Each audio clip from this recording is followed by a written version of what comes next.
सर्वांसाठी टाळ्या वाजवल्या.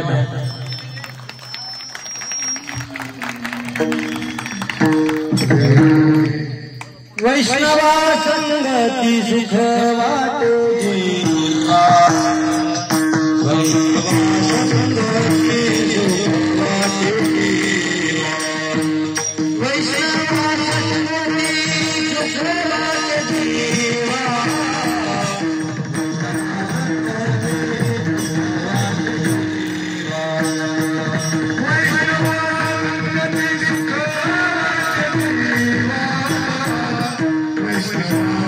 Gati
वैष्णवा संगती सुख भाटे जीवा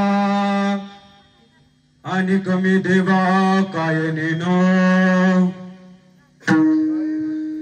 गायनाचे हुडे आपुलिया छंदे मनाची आनंद आवडीने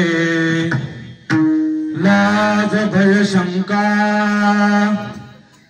लाज भय शंका दुराजुला मार न कळे साधन या परते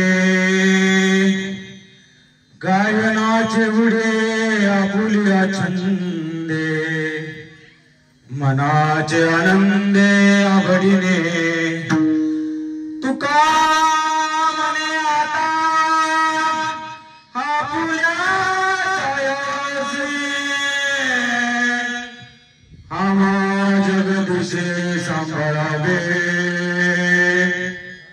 गायनाचे बुडे आपुलिया छंदे मनाचे आनंदे आवडीने विठ्ठला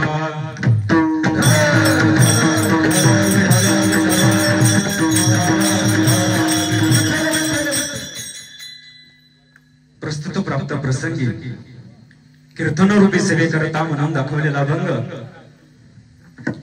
जगतमान्य देवमान्य तसेच संतमान्य असे असणारे जगद्गुरु तुकोबाराय यांचा चार चरणाचा तुम्हा संत माय बापांच्या सेवे करता म्हणून दाखवलेला आहे।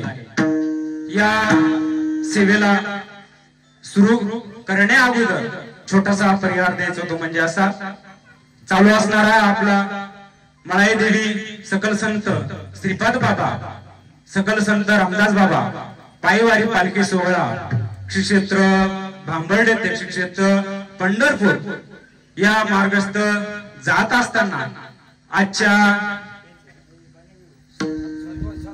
7व्या दिवसाची सेवा माझ्यासारख्या भाग्यवंताकडे आयोजक संयोजक नियोजक मंडळीने दिली, त्याबद्दल त्यांचं मी काय करतो मनापासून आभार मानतो। या अभंगातून श्री महाराज जडजीवनास उपदेश करत असताना सांगतात की बाबा रे, तुमचं जीवनाचं कल्याण जर करायचं असेल तर तुम्हाला सगळ्यात महत्वाची गोष्ट म्हणजे काय आहे, तर तुम्हाला एक गोष्ट करावं लागेल। काय करावं लागेल तर वैष्णवा संगती। हो, तुम्हाला तुमच्या जीवनाचं सार्थक करण्यासाठी कोणाची संगत करावं लागेल तर वैष्णवाच्या संगतीत जावं लागेल। महाराजांना असं का बरं वाटलं असेल की वैष्णवाची संगत करावं, आपल्यासारख्या सर्वसामान्य माणसाची का नाही सांगितली, तर त्याचं कारण आपण काय करू पुढे जाऊन पाहू। त्याच्यानंतर पुढे काय म्हणतात की वैष्णवा संगती सुख वाटे जीवा आणि कमी देवा काय नेणू। जर मी जर वैष्णवाच्या संगतीत गेलो तर मला काय प्राप्त होईल तर त्या सुख प्राप्त होईल। आणि एकदा जर, कारण आपलं सगळं अट्टहास कशासाठी चाललं आहे तर सुखासाठी चाललं आहे, मग सुख जर आपल्याला जर प्राप्त होत असेल तर दुसरं काय आपल्याला काही करायची गरज आहे का। तर तुकोबाराय काय म्हणतात, आणि कमी देवा काय नेणू, यापेक्षा मला काय कशाचीच गरज वाटत नाही असं देवाला तुकोबाराय सांगतात। आणि पुढे काय म्हणतात की गायनाची उडे आपुलिया छंदे। एकदा त्या वैष्णवाच्या संगतीत गेल्यानंतर आपल्याला सुख प्राप्त भेटल्या, सुखाची प्राप्ती झाल्यानंतर दुसरं काही आपल्याला कशाचीच गरज नाही। आणि एकदा जर आपण वैष्णवाच्या संगतीत गेल्यानंतर आपला भाव कसा तयार होतो, गायनाचे बुडे आपुलिया छंदे मनाचे आनंदे आवडीने। गायनाचे बुडे म्हणजे तो असणारा साधक त्या असणाऱ्या वैष्णवाच्या संगतीत गेल्यानंतर तो कसा होतो, त्या विधेयी अवस्थेमध्ये जाऊन तो पूर्ण त्याला काय वेडा झालो आणि वेडी यांच्या गावा गेलो, आम्हा पुसू नका कोणी आम्ही माणसात। अहो, त्याची अवस्था अशी होती, तो काय खातो काय पितो आणि काय करतो हे सुद्धा त्याला काय होतं भान राहत नाही महाराज। अशी एकदम विधेयी अवस्था त्या असणाऱ्या साधकाची होती। कशामुळे होती, वैष्णवाच्या संगतीत गेल्यानंतर। पुढे जाऊन तुकोबाराय काय म्हणतात की तुका म्हणे आता की आता मला यापेक्षा काहीच नको, आता लगेच तुका म्हणे आता आपुल्या सायास, मला आता कशाची सायास करायची गरज नाही। कारण श्री महाराज देवाला विनंती काय करतात की आम्हा जगदीशे सांभाळावे, जसं असेल तू काय कर आता आम्हाला सांभाळून घे रे बाबा, कारण आम्ही आता कसे झालो, आम्हाला तर काही घेणं नाही देणं नाही, कशाचाच या असणाऱ्या या भ्रमर असणाऱ्या गोष्टीचा काहीच देणं नाही असं असणारं श्री तुकोबारायांना वाटतं। सांगायचं तात्पर्य, माझ्या अल्पशा बुद्धिमत्तेनुसार मी या अभंगाचा भावार्थ सांगण्याचा प्रयत्न केला, कारण श्री महाराजांना यापेक्षाही काहीतरी वेगळं सांगायचं असेल, कारण ज्याच्या त्याच्या बुद्धीनुसार आपण या तर्कवितर्क या अभंगाचा लावत असतो आणि अशा पद्धतीने माझ्या बुद्धीनुसार मी या अभंगाचा काय केला सरळ सरळ भावार्थ सांगितला.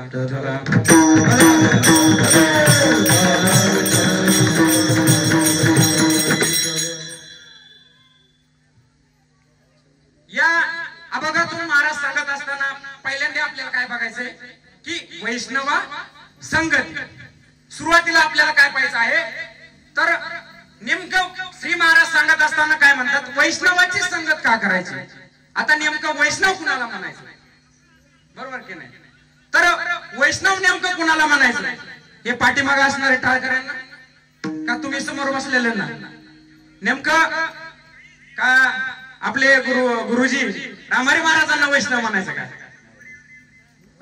वैष्णव मनोतया अवगे देवावरे अवगे देवावरे माया अवगे देवावरे माया वैष्णव मनोतया अवगे देवावरे माया देवावरे माया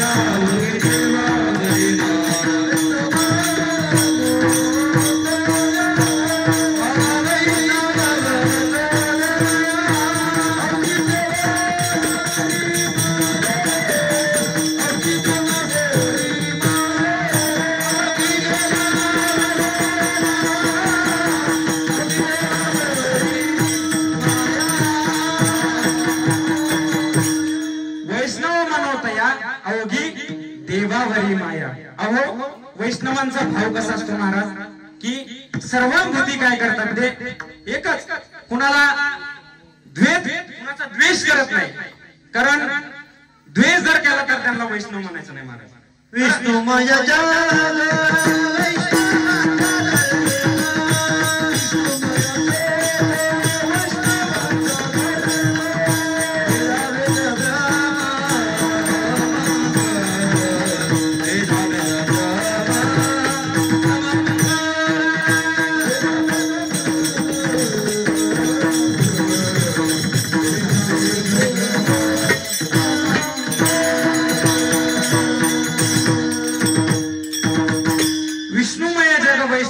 धर्म आणि भेदाभेद भ्रम मंगळ.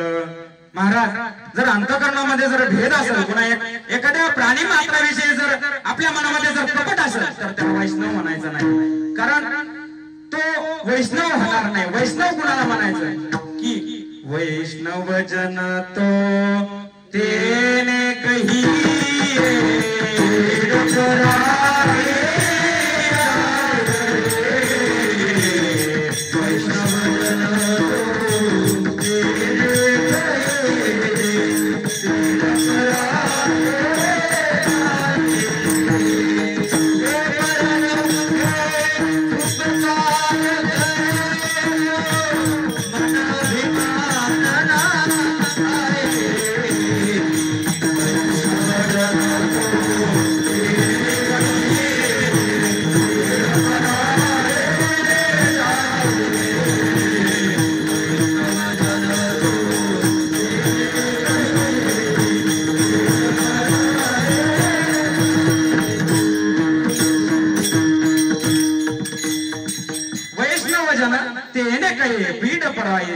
महाराज काय सांगतात की जे एखाद्या प्राणी मात्राविषयी दया दाखवतात अशा वैष्णवाची संगत करायची. कोण सांगतात श्री तुकोबराय अशा वैष्णवाची संगत करण्यासाठी सांगतात की काय अशा वैष्णवाच्या संगतीत गेल्यानंतर तुमचं काय होईल बाबा. नेमकं वैष्णवाच्या संगतीत राहून काय होईल तुमचं तर तुम्हाला काय होईल तर सगळ्यात म्हणजे महत्वाची गोष्ट म्हणजे त्या सुखाची प्राप्ती होईल. कारण या पूर्ण वारीमध्ये किंवा या पृथ्वी तलावरती असा कुठलाच व्यक्ती नाही की त्याला सुख नको. संत संगतीचे संगतीचे संगती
सांगू सुख आपण पारिके नाही तेथे साधू थोर जाना साधू थोर जा साधू थोर जाना कलियुगी या कलियुगामध्ये सगळ्यात थोर कोणतं व्यक्तिमत्व असेल तर संत असतील कारण संत काय करतात महाराज संत अशी व्यक्तिमत्व आहे की ते स्वतःसाठी काही करत नाही कारण जगाच्या कल्याणा संताच्या विभूती देह कष्टविती परोपकारी कारण संताचं जीवन कसं आहे उद्धरा या जन अवतार तुम्हा तरावया कारण उद्धराया जन जड जीवा कारण संताचं अवतरणच कशासाठी होत असतं तर या असणाऱ्या अज्ञान रूपी जीवाला त्या असणाऱ्या ज्ञान मार्गाकडे तो ज्ञान मार्ग दाखवण्याकरता संतांचं काय होतं अवतरण होतं म्हणून श्री तुकोबरा या अभंगातून काय म्हणतात की तुम्हाला जर खरं त्या सुखाची जर प्राप्ती करायची असेल तर तुम्हाला काय करावं लागेल पहिली गोष्ट तर संतांच्या संगतीमध्ये जावं लागेल आणि संतांच्या संगतीमध्ये गेल्यानंतर काय होईल तर त्या असणाऱ्या सुखाची तुम्हाला काय होईल प्राप्ती होईल मग सुखाची प्राप्ती करण्यासाठी एक छोटस उदाहरण सांगतो मी महाराज एकदा भजन करा विठ्ठल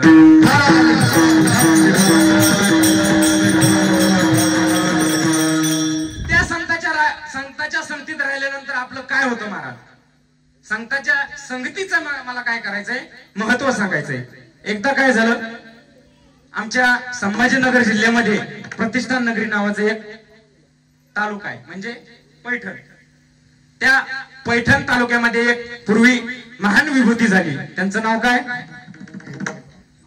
नाथबाबा आणि त्या नाथबाबाच्या संगतीमध्ये एक येडा गबाळा कार्यकर्ता होता आणि तो फक्त नाथबाबाच्या संगतीमध्ये कशासाठी राहिला होता महाराज फक्त पोळ्या खाण्यासाठी पोळ्या सोडायसाठी आणि तो असणारा सदग्रस्त कशामुळे फक्त नाथबाबाच्या संगतीत राहिला होता की नाथबाबा सारखा त्या काळचा श्रीमंत कुणी नव्हता महाराज कारण दररोज नाथबाबाच्या घरी तुपाच्या पोळ्या असायच्या महाराज आपल्यासारखं नाही नुसतं आपलं दाखवायचं निवडा केल्यासारखं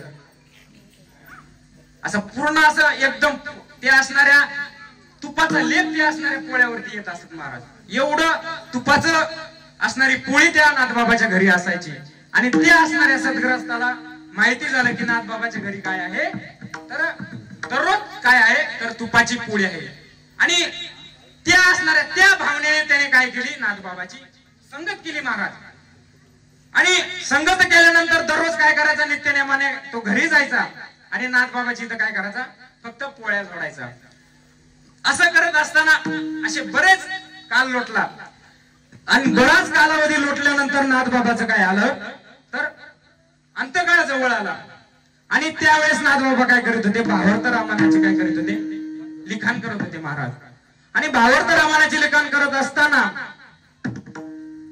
बालकांड झालं सुंदरकांड झालं त्यानंतर किष्किंधा कांड झालं युद्धकांड झालं अयोध्याकांड पण झालं असे हे पाठीमागचे जेवढे कांड होते ते पूर्ण झाले आणि नेमकं ज्यावेळेस लक्ष्मणाला शक्ती लागली आणि शक्ती लागल्यानंतर ते नंतरचा जो भाग आहे त्याला काय म्हणतात उत्तरकांड म्हणतात तो उत्तरकांड फक्त काय राहिला होता लिहायचा राहिला होता आणि त्या असणाऱ्या सर्व शिष्यांना गोळा केलं आणि नाथबाबा म्हणू लागले आता काय आहे माझा जायची वेळ आली आहे तर आता मी जाणार आहे असं म्हटल्यानंतर ते असणाऱ्या सर्व त्यांच्या शिष्यमंडळी नाथबाबांना विनंती केली की नाथराया तुम्ही तर जायचं म्हणताय आणि एवढा मोठा जीव तुम्ही खटाटोप मांडलाय एवढा मोठा अट्टहास केलाय या असणाऱ्या प्रभू रामचंद्राचं तुम्ही यशोगाथा एवढी मोठी लिहिली ती राहिलेली पूर्ण कोण करेल असा सर्व प्रश्न त्या असणाऱ्या शिष्यमंडळीला पडला आणि प्रश्न पडल्यानंतर नेमकं आता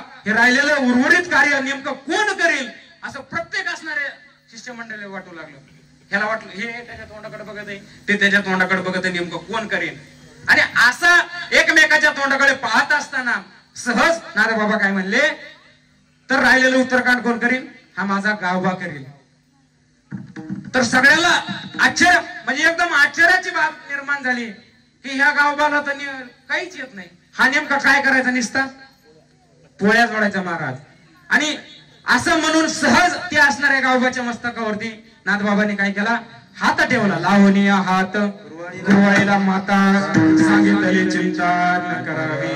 आणि हात मस्तकावर ठेवल्याबरोबर ते असणाऱ्या गावबाला काय झालं, त्या पूर्ण असणाऱ्या भावार्थ रामायणाची पूर्वीपासून तर उत्तरदापर्यंत पूर्ण असणारं त्या गावबाला काय झालं, ज्ञान झालं. आणि राहिलेलं उत्तरकांड काय केलं, ते असणाऱ्या गावबाने गेलं. कुशामुळं, तर त्या नाथबाबाच्या संगतीत निस्तं काय झालं, हेतू काय होता महाराज मनामध्ये, फक्त पोळ्या जोडायचा हेतू होता.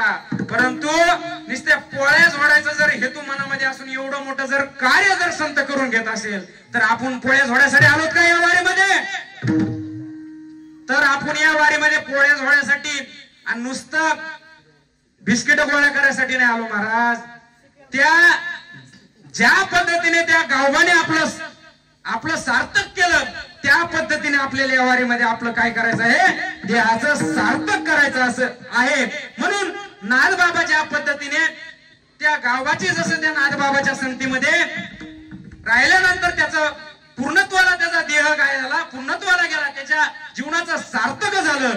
तद्वत पद्धतीने श्री महाराज अभंगाच्या पहिल्यामध्ये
वैष्णवा संगती सुख वाटे जीवा आणि कमी देवा काय नेनो. महाराज त्या वैष्णवाच्या संगतीमध्ये राहिल्यानंतर आपल्याला काय होते, तर सुखाची प्राप्ती होते. महाराज सुखाची नव्हे तर आपल्या जीवनाचं काय होतं, सार्थक होतं. तुम्हाला जर या असणाऱ्या उदाहरणातून जर पटत नसेल तर अजून एक तुम्हाला उदाहरण सांगतो महाराज. एकदा भजन करा विठ्ठल.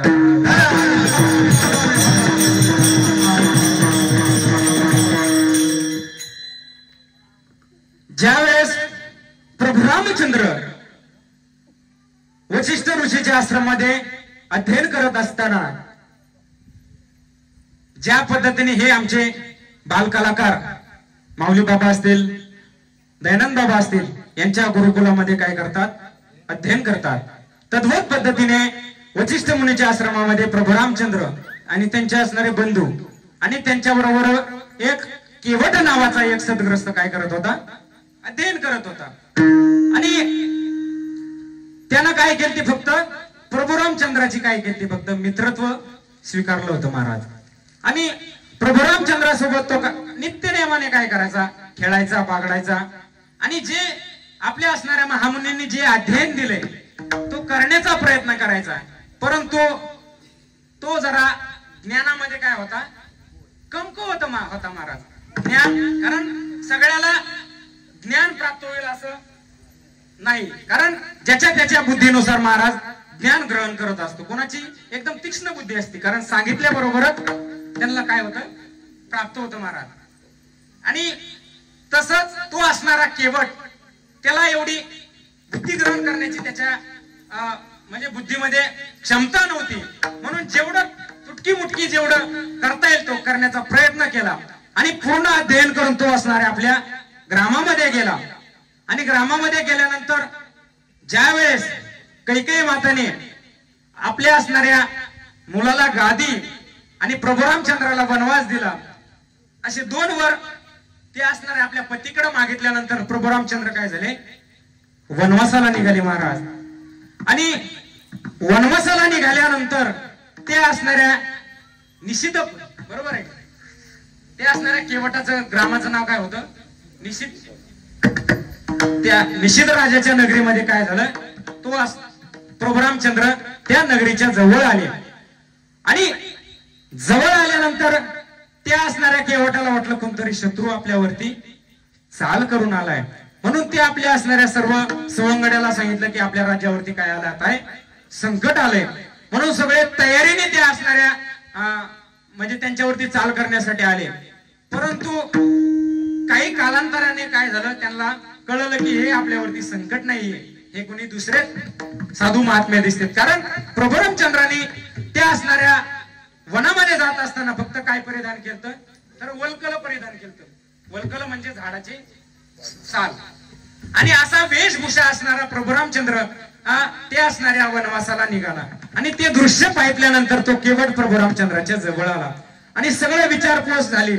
आणि त्यावेळेस त्याच्या अंतःकरणाला फार दुःख वाटलं की माझा असणारा मित्र, माझा असणारा सखा, ज्याच्या सोबत मी सर्व माझं बालपण पूर्ण ज्याच्या सोबत मी घातलं, तो असणारा प्रभू रामचंद्र मला कस काय ओळखून आला, असं दुःख त्या असणाऱ्या निषिद्ध राजाला वाटू लागलं. आणि तो मनामध्ये काय करू लागला, खंत करू लागला. आणि प्रभू रामचंद्राने त्या असणाऱ्या निषिद्ध राजाला विनंती केली महाराज, तर की मला काय करा, या असणाऱ्या आईला तीरावून तुम्ही काय करा, पहिल्या तीरावर सोडवा. तर तो म्हणायचा काय करा, तो म्हणायचा नाही नाही, मी तुम्हाला सोडू शकत नाही. प्रभू रामचंद्राला प्रश्न पडला, हा असं का म्हणतोय. तर नेमका प्रभू रामचंद्र विचारात पडले, नेमका असं का हा केवट म्हणू लागलाय. तर त्यावेळेस त्या केवटाच्या मनामध्ये काय होतं, फक्त एकच गोष्ट होती की प्रभू रामचंद्राची काय करावं, पाद्यपूजा करावं. दुसरा त्याच्या मनामध्ये काहीच हेतू नव्हता महाराज. आणि जो असणारा मनामध्ये त्यांनी काय संकल्प केला आणि त्या संकल्पाचं काय झालं, पूर्णरूपी फळ. जसं त्यांनी इच्छा केली ती पावलं. जेवढी मनामध्ये आपण इच्छा केली ते असणाऱ्या त्या केवटाला परिपूर्णता झाली. आणि प्रभू रामचंद्राने त्या असणाऱ्या केवटाची पूर्ण इच्छा केली. कशामुळे झालं, तर त्याने फक्त काय केलं, लहानपणी फक्त काय केलं, मित्रत्व म्हणजे संगत केली. तर त्याच्यामुळे त्या प्रभू त्या असणाऱ्या केवटाला, आणि केवट म्हणजे कसा होता, एकदम खालच्या असणाऱ्या, म्हणजे आपल्या भाषेत सांगायचं म्हणजे वैश्य कुळातला होता, बरोबर की नाही. अशा वैश्य कुळातल्या असणाऱ्या गृहस्थाला प्रभू रामचंद्र देव काय करतो, आपल्या असणाऱ्या आपल्या सोबत तो काय करतो, म्हणजे आपल्या संगतीमध्ये खेळवतो.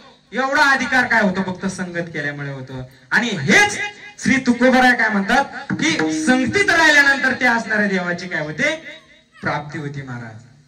आणि एकदा त्या देवाची प्राप्ती झाल्यानंतर काय होतं महाराज, तो असणारा गृहस्थ, तो असणारा साधक, त्या असणाऱ्या त्या आपल्या असणाऱ्या नादामध्ये काय होतो, तो तल्लीन होतो. एवढा तल्लीन होतो कसा, त्या भंगाचं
मनाचे आनंदी आवडीने. एकदा जर त्या भगवंताचा आपल्याला टकळा लागला तर आपण आपोआप काय होतो, त्या नादामध्ये काय होतो, तल्लीन होतो ना आनंदाने त्या भगवंताचं काय करतो, नामस्मरण करत बसतो. परंतु आपण जर हे जर केलं नाही तर आपल्याला काय भोगावं लागेल महाराज. जर आपण जर वैष्णवाची संगत किंवा संताची संगत जर केली नाही तर आपल्याला काय होईल, तर आपल्या जीवनाचं सार्थक होणार नाही. कारण जरी आपण कितीही ज्ञान असू, कितीही चांगल्या कुळामध्ये जन्म घेतलेला असो, परंतु संताची जर संगत नाही केली तर आपल्याला त्या भगवंताची प्राप्ती होणार नाही. का बरं होणार नाही? कारण सगळ्यांनी, कारण 4 वेदांनी सुद्धा काही सांगितलं आहे, तर संताविना प्राप्ती नाही.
भागवत महाराजांसाठी एकदा सगळ्यांनी टाळ्या वाजा. गुरुजीसाठी एकदा वाजा. संताविना प्राप्ती नाही ऐसी वेद देती ग्वाही. महाराज 4 वेद सुद्धा काय आहे, ग्वाही देतात की संताशिवाय आपल्याला त्या भगवंताची प्राप्ती होणार नाही. आणि जर आपल्याला भगवंताची प्राप्ती करावीशी वाटत असेल तर आपल्याला संतांना काय करावं लागेल, शरण जावे लागेल. बरं, आतापर्यंत नेमका कोण कोण संतांच्या संगतीत गेलं महाराज? जो असणारा या पृथ्वीचा निहंत आहे तो भगवान भगवान प्रभू रामचंद्र सुद्धा वशिष्ठ मुनीला काय झाला, शरण गेला महाराज. जर तो प्रभू रामचंद्र वशिष्ठ मुनीला जर शरण गेला नसता तर प्रभू रामचंद्राची एवढी ख्याती झाली असती का? नसती झाली महाराज. भगवान श्रीकृष्ण जर सांदीपन ऋषीला जर शरण गेला नसता तर भगवान श्रीकृष्णाला सुद्धा कोणी ओळखलं नसतं महाराज.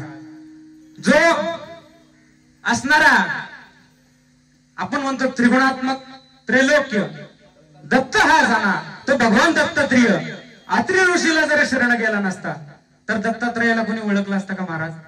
कारण जेवढे या असणाऱ्या पृथ्वी तलावरती संत असो, देव असो, देवांना सुद्धा कुणाला तरी शरण जावं लागलं. आपण सुद्धा सर्वसामान्य जीवन जगत असताना जसे की हे बाल कलाकार काहीतरी प्राप्त करण्यासाठी कुणाला शरण गेले? माऊली महाराजांना. बरोबर की नाही?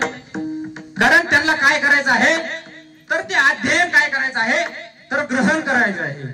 किंवा जर आपल्याला काहीतरी आपल्या जीवनामध्ये कुठल्या तरी आपल्याला पदावर जायचं असेल, डॉक्टर असो, इंजिनियर असो किंवा वकील असो, अशा जेवढ्या समजा पदव्या, PSI, जे क्लास 1 अधिकारी, क्लास 2 अधिकारी, या पदावरती जाण्यासाठी आपल्याला काय करावं लागेल, कुणाला तरी शरण जावे लागेल.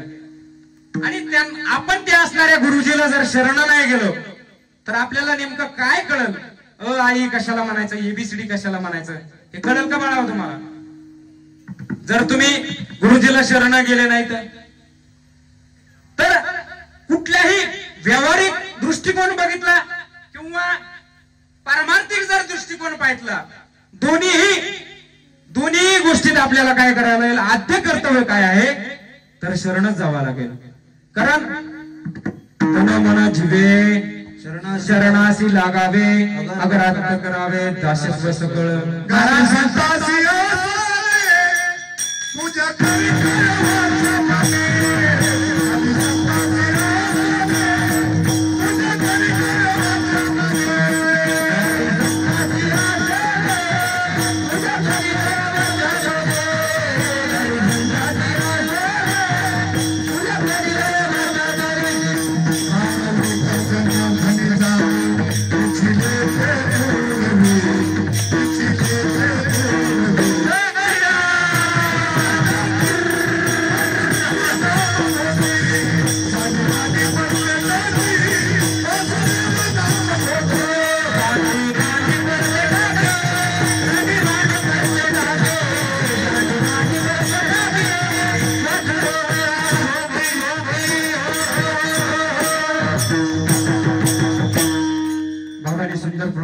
काय दिलं बाबा? घाली घाली संताशी आसने घाली संताची आजने पूजा करे काया वाचा मने पूजन करी काया वाच म्हणे एका जाणे इच्छिले ते पुरवी एका जनार्दनी जाणे इच्छिले ते कारण या असणाऱ्या प्रमाणातून नाथबाबा काय सांगतात ते संताला शरण गेल्यानंतर काय करेल एका जनार्दनी संत पूर्ण करती मनोरथ कारण आपण जर ते असणाऱ्या संतांना जर शरण गेलं तर मनामध्ये जी इच्छा आहे ती काय होते पूर्ण होते तुम्हाला एक रामायणामधले सारखं रामायणच सांगतो कडे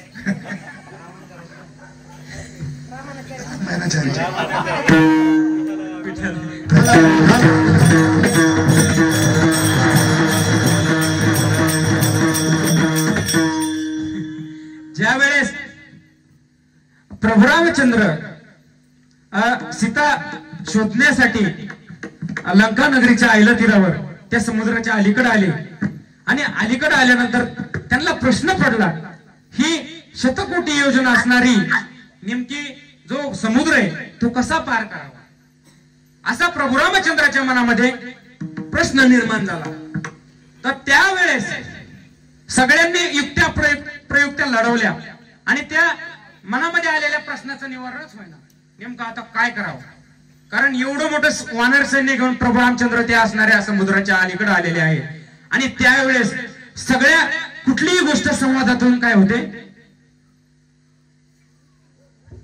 कुठल्याही गोष्टीचं निरसन संवादातून होत असतं सगळ्यांनी चर्चा केली आणि चर्चेतून काय झालं तर चर्चेतून ते असणाऱ्या प्रश्नाचं काय झालं निरसन झालं काय झालं तर त्यावेळेस प्रभू रामचंद्राला काय म्हणले तर नल आणि नील नावाचा आपल्यामध्ये कोण आहे दोन वानर आहेत आणि त्यांना एका ऋषीचा शाप आहे तर त्यांच्या हातून जी गोष्ट तुम्ही पाण्यामध्ये टाकाल ती काय होईल बुडणार नाही तर काय होईल तरण तरण आणि ही गोष्ट प्रभू रामचंद्राच्या कानावरती गेल्यानंतर प्रभू रामचंद्राला एकदम आनंद झाला आणि प्रभू रामचंद्राला एक हुरूप आलं आता काही आपण मागे हटणार नाही कारण आपण जे मनामध्ये लक्ष म्हणजे हे केलंय जी खुण बांधली ती खुणे ज्या लक्षाचा आपल्याला काय होणार आहे पूर्तता होणार आहे असं प्रभू रामचंद्राला वाटू लागलं आणि सगळ्या सवाळ्यांनी काय केलं आता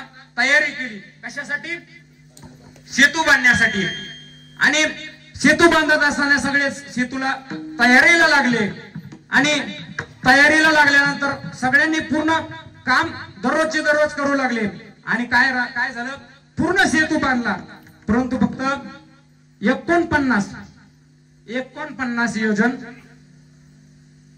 म्हणजे सेतू बांधायचा राहिला आणि आता नेमकं काय करावं सगळे असणारे सवंगडी थकले आणि कार्य तर भरपूर मोठे कारण कमी बॉल मध्ये काय करायचं आहे जास्त रन काढायचे आहे असा प्रश्न पडल्यानंतर सर्वांनी काय केली जो असणारा संकट मोचन आहे ते असणाऱ्या बजरंगबलीला विनंती केली की हे कार्य तुमच्याशिवाय कोणीच करणार नाही आणि असा असणारा बजरंगबलीने प्रभू रामचंद्राचं मोठ्याने काय केलं प्रभू रामचंद्र की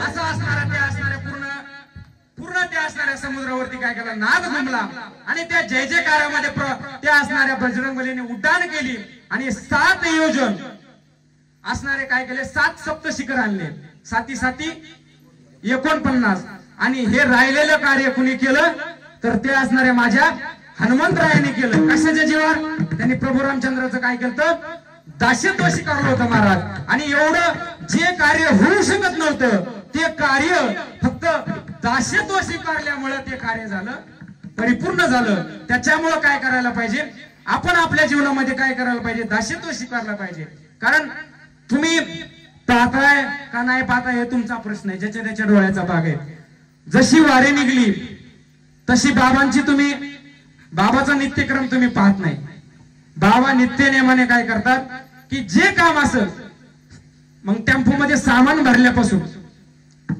आपण ज्या वेळेस पालखीचं प्रस्थान करायला निघालो त्यावेळेस पासून त्यांनी काय केलं पूर्ण असणारे जे आपलं सामुग्री ते सामुग्री टेम्पो मध्ये भरण्यापर्यंत, म्हणजे असं अंतःकरणामध्ये त्यांनी मानलं का मी असणार या पालखीचा कोण आहे तर प्रमुख आहे आणि मी असले काम करणार नाही. परंतु सेवा तोची दारवंटा, मनामध्ये सेवा भाव पाहिजे. आणि एकदा जर अंतःकरणामध्ये जर सेवा भाव निर्माण झाला तर कुठलीच गोष्ट अशक्य नाही. त्या असणाऱ्या भगवान पंढरीश परमात्म्याची आपल्याला सहज काय होईल, प्राप्ती होईल. आणि आपण त्याच्यासाठीच काय झालंय, त्या भगवान पंढरीश परमात्म्याच्याच भेटीला निघालो. म्हणून जर आपल्याला त्या असणाऱ्या भगवान पंढरीश परमात्म्याची जर प्राप्ती करायची असेल तर अंतःकरणामध्ये काय पाहिजे, सेवा पाहिजे. लाज भय आणि मी हे काम करू का, मी एवढा मोठा महाराज आहे असं मनामध्ये न संकोच बाळगता सेवेने आपण काय करायचंय, ही आपली आनंदाची वारी काय करायची, परिपूर्ण करायची. कारण इथं तर सांगतात नको नको मान गुंतो माया झाले, नको नको मान नको अभिमान, सोडित मी तूपणा तुझी सुखी.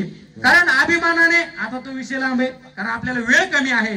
कारण ते सांगायचं गेलं की विषय काय होतो, कारण मान जर आपण अंतःकरणामध्ये जर बांधला तर अनेक जणांची काय होते, फसगत होते. म्हणून सगळ्यात महत्वाचं काय करायचं, या असणाऱ्या या उपाध्याला लाज भय शंका दुरावेला मान, या सगळ्या असणाऱ्या या गोष्टीला काय करायचंय, आळा घालायचाय. आणि मनामध्ये काय बरं, न कळे साधन याप्रती, यापेक्षा काहीच अंतःकरणामध्ये साधन नाही असं मनामध्ये खून बांधून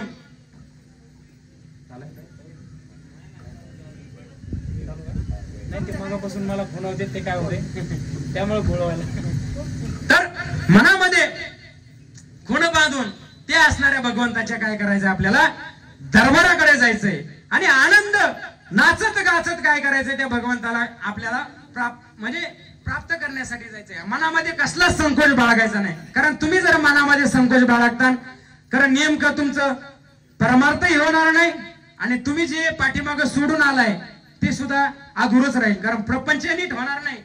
जसं की त्या एखाद्या बिल्डिंग वरती घड्याळ असते बघा, त्याच्यामध्ये एक काटा असतो, पेंडुलम घड्याळ म्हणतात त्याला. ती कशी असते, लटकलेली असते, तर इधर बी नाही तर उधर बी नाही. अशी आपली गत झाली नाही पाहिजे. म्हणून अशी जर गत होऊ नये जर आपल्याला जर वाटत असेल तर एकदा सर्वांनी काय करायचंय, त्या भगवंताचं भजन करायचंय.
लाज भय शंका दुराविला मान, न कळे साधन या परते. गायनाची उडी आपुलिया छंदे, मनाची आनंदे आवडीने. अंतःकरणामध्ये काय करायचं आपल्याला, हे असणारे जे विकार आहे ते काय करायचे, सांडायचे. आणि जर आपण जर मना अंतःकरणामध्ये जर पान जर ठेवला तर आपलं काय होईल महाराज, एवढं अवघड होऊन जाईल. जे साध्य करायचं होतं ते साध्य होणार नाही. जसं की जो असणारा या तिन्ही लोकांचा राजा रावण, तो रावण कसा होता महाराज, एक तर तो भक्त होता, दुसरी गोष्ट भक्त तर होताच, तो पंडित सुद्धा होता महाराज. ज्या वेळेस आता मी जो दृष्टांत सांगितलाय त्या दृष्टांताची पूजा करण्यासाठी पंडित कोण होता महाराज? तर राजा रावण होता महाराज। एवढा असणारा विद्वान पंडित फक्त कशामुळे झालं महाराज? त्याला फक्त गर्व झाला महाराज, गर्व आपल्या ज्ञानाचा, आपल्या शक्तीचा, आपल्या असणाऱ्या राज्याचा, या सर्व गोष्टीचा त्याला काय झाला तर गर्व झाला। आणि त्या गर्वाची फसगत काय झाली महाराज? प्रभू रामचंद्राच्या हाताने त्याला काय झालं? मरण आलं महाराज। परंतु तो मरण देवाच्या हाताने आलं याच्यात काय बाब, परंतु ते चांगलं मरण आलं का महाराज? कारण त्याला अख्ख्या पूर्ण असणाऱ्या कुळाचा नाश करून घ्यावा लागला, त्याची सार्थकता झाली, त्याच्यात काहीच म्हणजे तीळ मात्र सुद्धा काय संकोच आपल्याला करता येणार नाही। परंतु एवढी प्राप्त करण्यासाठी गर्वामुळे काय झालं? पूर्ण असणाऱ्या कुळाचा काय झाला ना नाश झाला महाराज। फक्त एकच राहिला, तो बी कशामुळे राहिला? त्याने प्रभू रामचंद्राची सेवा केली महाराज। आणि तो असणारा कोण? तर राजा विभीषण। फक्त तो प्रभू रामचंद्राची सेवा केल्यामुळे तो एकटाच राहिला, बाकीची प्रभू रामचंद्राची सेवा न करण्यामुळे काय झालं? सगळ्याचा नायनाट झाला, म्हणजे काय म्हणते ते कशालाच उरलं नाही। अशी एवढी अवघड गोष्ट त्या असणाऱ्या राजा रावणाने करून घेतली, कशामुळे? फक्त तर गर्वामुळे। त्याच्यामुळे आपल्या अंतःकरणामध्ये गर्व ही गोष्ट काय करायची? वजा करायची। गर्व ही गोष्ट आपल्या जवळ ठेवायची नाही। आणि एकदा जर आपण गर्वविरहित झालो, मग आपल्या काय जसं की तुकोबरा म्हणतात की मी कसा आहे? मोकळा आहे, हरी यावं माझ्या मंदिरी, नाही माझ्या नाही कोणी दुसरे घरी। म्हणजे तुकोबराची स्थिती कशी झाली महाराज? एकदम पूर्ण असणाऱ्या त्या 6 गोष्टीला सोडून दिलं, ज्या विक्षेप आहेत, मल विक्षेप, आवरण, अशा सगळ्या गोष्टी काय केल्या त्यांनी साडून टाकल्या होत्या। आणि सगळ्या गोष्टी बाजूला करून फक्त काय एकच गोष्ट होती त्यांच्यात, गोविंद गोविंद मना लागलिया छंद, मग गोविंद ते काया नाही देवालया। आणि अंतःकरणामध्ये काय गोविंद त्या असणाऱ्या फक्त भगवंताचा ध्यास लागला होता, लागला टकळा पंढरीचा। जसं की वारकऱ्याला काय दर मुक्काम दर मजल आपण काय त्या भगवंताची आस आहे, त्या भगवंताला भेटण्याची आस आहे, त्या भगवंताला आपलंसं करण्यासाठी आपण थकतोय, परत दुसऱ्या दिवशी नव्याने उठतोय, परत असणारा चालतोय। आपण आतापर्यंत जवळजवळ 7 मुक्काम हे एवढं असणारं जे कष्ट कशासाठी केलं महाराज? आपल्याला जर आपल्या गावामध्ये कोणी म्हणलं जा रे फाट्याहून चलून ये, कोणी येईन का चलून? आपण उगाच आपलं असं येणार नाही महाराज, 1 किलोमीटर चलत नाही माझं उदाहरण, कारण कुणी चालायला तयार नाही महाराज। कारण आणि हे वारकरी पाहुले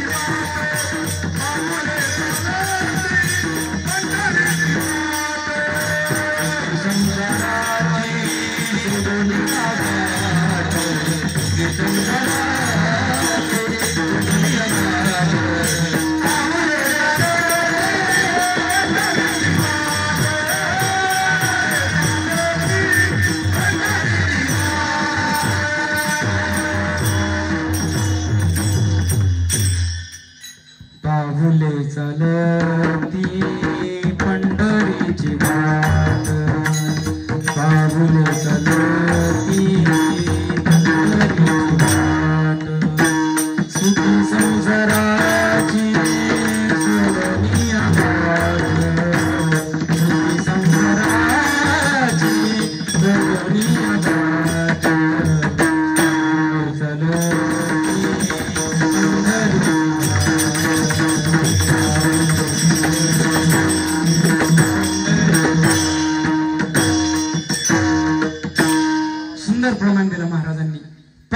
चालती पंढरीची वाट।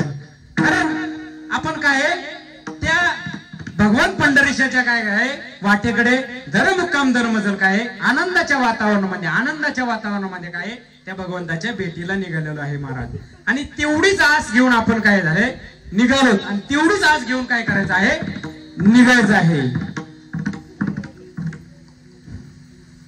म्हणून झालेली सेवा पंढरीश परमात्म्याच्या चरणी आणि माझे असणारे हृदयस्थान गुरुवर्य दयानंद महाराज पवार यांच्या चरणी सुपूर्त करून एकदा संतांचं भजन ज्ञानेश्वर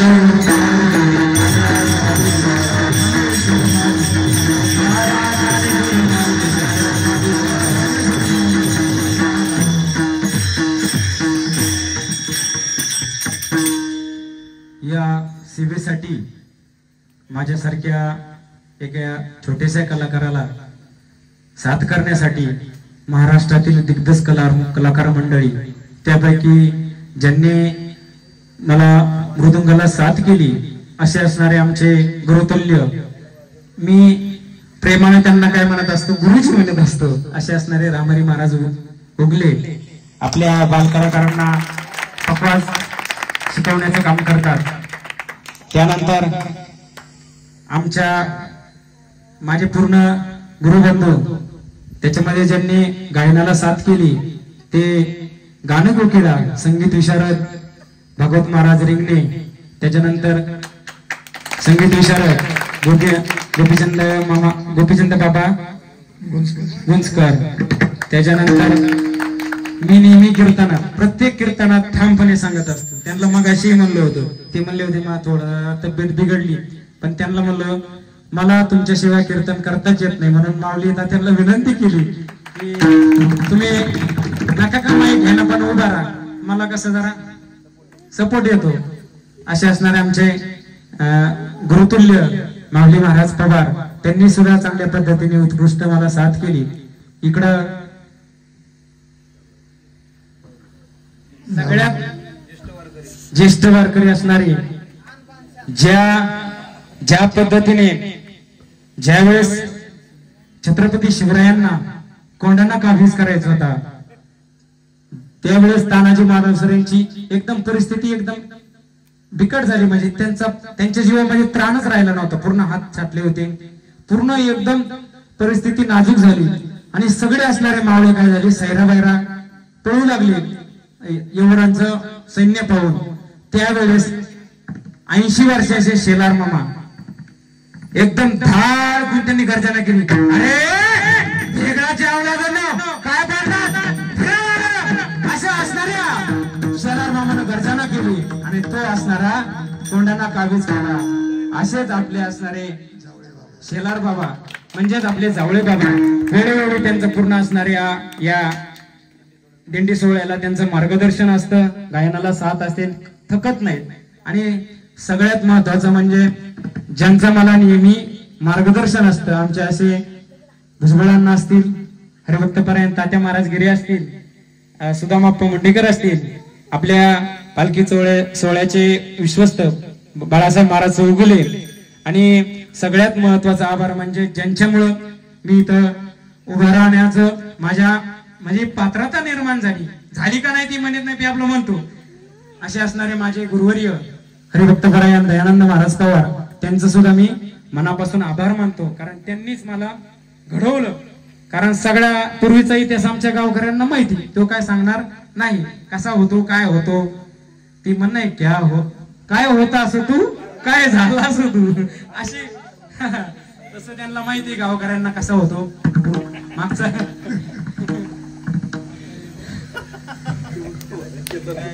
म्हणून आणि सगळ्यात महत्वाचे आभार म्हणजे आमचे रामभाऊ, त्यांचं अट्टहास असतो, नेमकं मी आता कशाचं छायाचित्रण करू, सारखं त्यांची तळमळ असते, नेमकं काय मी टिपू, आता अंतकरणामध्ये एवढा भाव असतो की सतत पळत राहतात काय ना काहीतरी टिपण्यासाठी.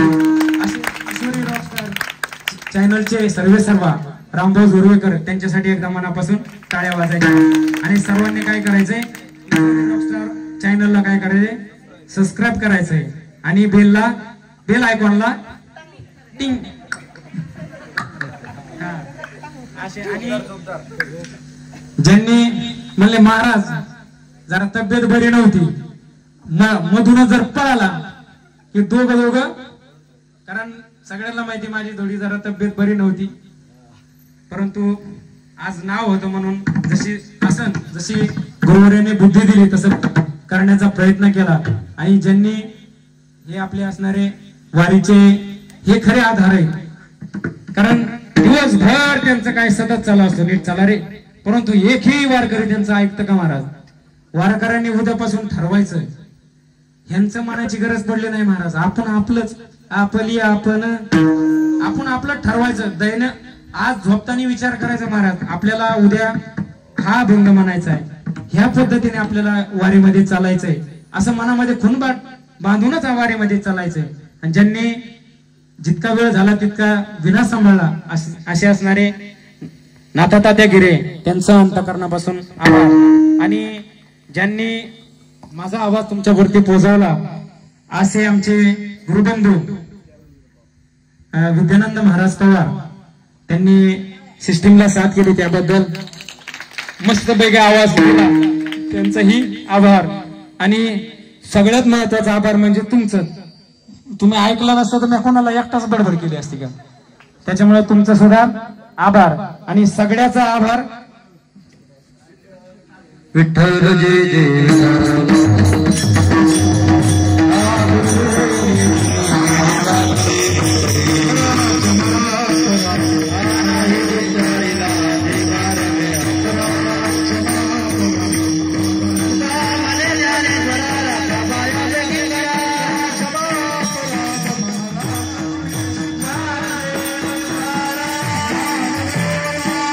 तुकाराम